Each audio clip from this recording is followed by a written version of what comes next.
Hello everybody. आज की इस वीडियो में मैं यूपी गवर्नमेंट डिग्री कॉलेज का जो पेपर हुआ है जो यूपी पीएससी ने कंडक्ट कराया है 15 मार्च को, उसका पेपर सेट जो डिस्कस कर रहा हूँ। और इसके अंदर बताना चाहूँगा कि 120 क्वेश्चंस आए थे। 90 क्वेश्चंस जो फिजिक्स के से थे और 30 क्वेश्चन जीएस के थे। तो फिजिक्स वाला जो पोर्शन है वो मैं इसमें सॉल्व कर रहा हूँ और बताना चाहूँगा कि किस तरीका का पेपर आया। ये सभी बच्चों को जो पेपर दे के आए थे उनको और जो नहीं दे के आए थे उनको सभी को एक दिशा देगा कि किस तरीका का पेपर असिस्टेंट प्रोफेसर में आता है। तो मैं उसी को प्रोस्पेक्ट्स में रखते हुए पेपर ये सॉल्व कर रहा हूँ। क्वेश्चंस 31 से शुरू हुआ है फिजिक्स का पेपर। पहला क्वेश्चन था वीन्स लॉ के ऊपर। Assuming that the surface of sun emits as a black body at a temperature of 6000 kelvin, if the light from the sun has maximum intensity for the wavelength 480 angstrom, what is the value of Wien constant? तो वीन्स law पे question था। 31 question जो था आया है उसमें questions में वीन्स law लगाना है हमें। लैम्डा एम टी की जो वैल्यू होती है वो कांस्टेंट होती है। लैम्डा एम जो है मिनिमम वेवलेंथ है, टी टेम्परेचर है। तो मिनिमम वेवलेंथ जो क्वेश्चंस के अंदर दे रखी है मैक्सिमम इंटेंसिटी के लिए उसकी वैल्यू दे रखी है 4800 एंगस्ट्रॉम। इसे सेंटीमीटर में बदल दें 10⁻⁸ और टेम्परेचर दे रखा है 6000 केल्विन। तो ये सेंटीमीटर इंटू केल्विन में आ जाएगा आंसर। और ये जो सॉल्व करने पे हमें जो वैल्यू मिलेगी उसमें हमें वैल्यू ऑब्टेन हो जाएगी 0.288 सेंटीमीटर इंटू केल्विन। तो क्वेश्चन इसका आंसर जो है 1 मार्क करके आना था। ए इसे है, 1 का मतलब ए है। और फिर उससे अगला क्वेश्चन है 32 क्वेश्चंस, उसे भी मैं डिस्कस कर रहा हूँ। पूछा है कि गामा रेज जो होती हैं उनका ओरिजिन क्या है। क्वेश्चन पर पूछा गया है कि gamma emission is associated with transition between. तो गामा एमिशन जो होता है न्यूक्लियर एनर्जी लेवल के बीच में ट्रांजिशन होता है। जो न्यूक्लियर एनर्जी लेवल है जब एक्साइटेड स्टेट में न्यूक्लियस होता है और वो एक्साइटेड से ग्राउंड स्टेट में जंप करता है तो यह गामा रेज निकालता है। तो न्यूक्लियर एनर्जी लेवल से जो आंसर है वो इसमें होगा। एक्स इमिशंस जो होता है, एक्सरे इमिशंस, वो हमारा एटॉमिक एनर्जी लेवल के कारण होता है। क्वेश्चन नंबर 33 में जो क्वेश्चन पूछा गया है उसमें फ्री इलेक्ट्रॉन डेंसिटी पूछी है सुपर कंडक्टर की। तो फ्री इलेक्ट्रॉन डेंसिटी पूछी है NS = N0 और ब्रैकेट में 1 - T/TC की पावर 4 ये फॉर्मूला होता है। NS यहाँ पे नंबर ऑफ सुपर इलेक्ट्रॉन है, N0 number of super electron है, T = 0 केल्विन के ऊपर। तो T जैसे हम 0 करेंगे, 0 केल्विन करेंगे यहाँ पे TC यहाँ जो है वो क्रिटिकल टेम्परेचर है। तो यहाँ पे T को 0 करने के बाद ये वैल्यू हमारी T 0 करने के बाद वैल्यू हमें मिलेगी NS = N0 और N0 होगा ये फाइनाइट। तो फाइनाइट इसमें आंसर लगाना था, फाइनाइट आंसर होगा। और फाइनाइट के साथ जो वैल्यू है यही पूछा था, finite at absolute 0। Question number 34 में जो क्वेश्चन है श्रोडिंगर टाइम डिपेंडेंट इक्वेशन पूछी थी वो होती है -h² 2m del² + v। ये तो हैमिल्टोनियन होगा। psi = Esai। Esai की वैल्यू होती है IH²∆ψ/dt। तो इसका आंसर भी ए मार्क करना था हमें और इसका भी आंसर ए मार्क करना था। इसका जो आंसर था जो गामा रेज का क्वेश्चन है उसमें जो आंसर मार्क करके आना था वो था हमारा फाइनाइट हो गया। ये न्यूक्लियर एनर्जी लेवल वाले का आंसर जो मार्क करना था वो बी आंसर मार्क करना था। 35 में पूछा गया था न्यूक्लियर फोर्स कैसे होते हैं। तो न्यूक्लियर फोर्स जो होते हैं वो सॉफ्ट रेंज फोर्सेस होते हैं। तो न्यूक्लियर फोर्स में आंसर हमें मार्क करना था सॉफ्ट रेंज फोर्सेस। तो हम सब जानते हैं कि न्यूक्लियर फोर्स जो होते हैं दुनिया के सबसे स्ट्रॉन्गेस्ट नॉन फोर्स होते हैं, शॉर्ट रेंज होते हैं, अट्रैक्टिव होते हैं।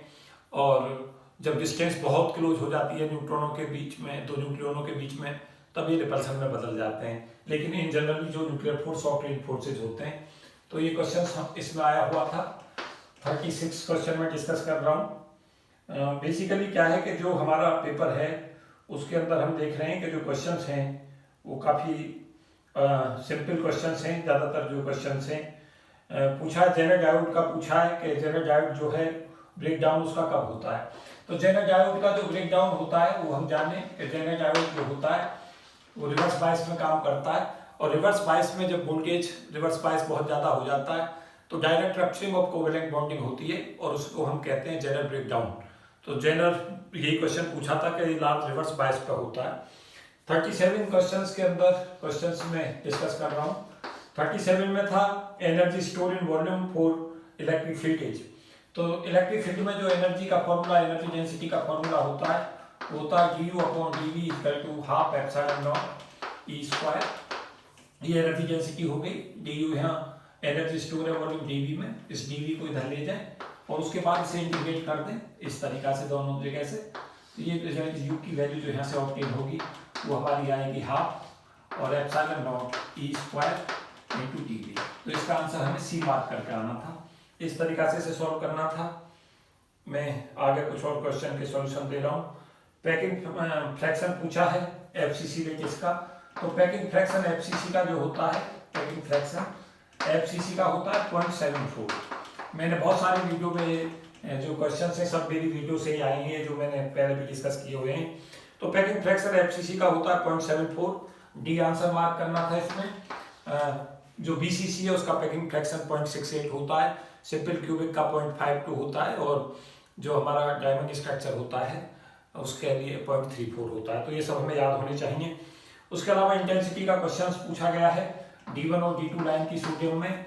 तो सोडियम में D1 लाइन जो बनती है वो 2p हाफ से जो ट्रांजिशन है वो 2s हाफ को होता है और जो हमारी सोडियम की D2 लाइन होती है यहाँ से यहाँ ट्रांजिशन होता है, ये D1 लाइन बनती है और D2 लाइन के लिए 2p3 हाफ से 2s हाफ को ट्रांजिशन होता है 2s हाफ को। तो यहाँ पर J की जो वैल्यू 3/2 से हाफ को बदलती है और यहाँ पर हाफ से हाफ को बदलती है। इंटेंसिटी का जो फॉर्मूला होता है I1 अपॉन I2, उसकी वैल्यू होती है 2J1 + 1 अपॉन 2J2 + 1। इस तरीका से इसे सॉल्व करेंगे तो 2 × हाफ + 1, J1 की वैल्यू यहाँ से लेंगे तो 2 × हाफ + 1 अपॉन 2 × 3/2 + 1। तो ये वैल्यू 1/2 आएगी। तो ये डी हमें आंसर मार्क करना था। ये पहले भी कंपटीशंस की दुनिया में काफ़ी बार आया है, ये नेट में भी पूछा जा चुका है और गेट में भी ये कई बार क्वेश्चन आ चुका है।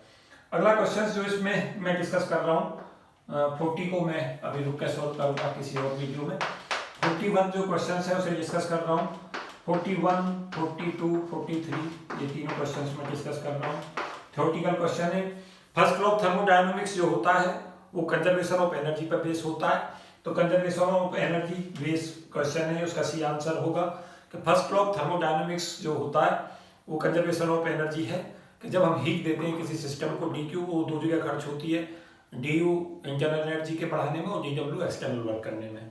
मैक्सवेल इलेक्ट्रोमैग्नेटिक वेव जो है वो प्योरली ट्रांसवर्स होती हैं। तो मैक्सवेल जो इलेक्ट्रोमैग्नेटिक वेव है, EM वेव की जो नेचर है वो प्योरली ट्रांसवर्स होती है। तो बी आंसर इसमें मार्क करना था। Maximum rectification efficiency full wave rectifier की जो होती है वो 81.2 होती है मैक्सिमम फुल वेव रेक्टिफायर की रेक्टिफायर एफिशिएंसी, और इसका आंसर बी मार्क करना था। तो ये इसमें मैंने डिस्कस किए हैं 1 2 3 4 5 6 7 8 9 10 11 12 क्वेश्चंस मैंने इस वीडियो में डिस्कस किए हैं। नेक्स्ट वीडियो में मैं और आगे क्वेश्चन डिस्कस करूंगा और कोशिश करूंगा कि सारी जो प्रॉब्लम्स हैं उन्हें डिस्कस कर दूं और इसकी जो फिजिक्स है वो भी सब डिस्कस कर दूं। इस वीडियो में इतना ही। Thank you and best wishes for all of you. जय हिंद।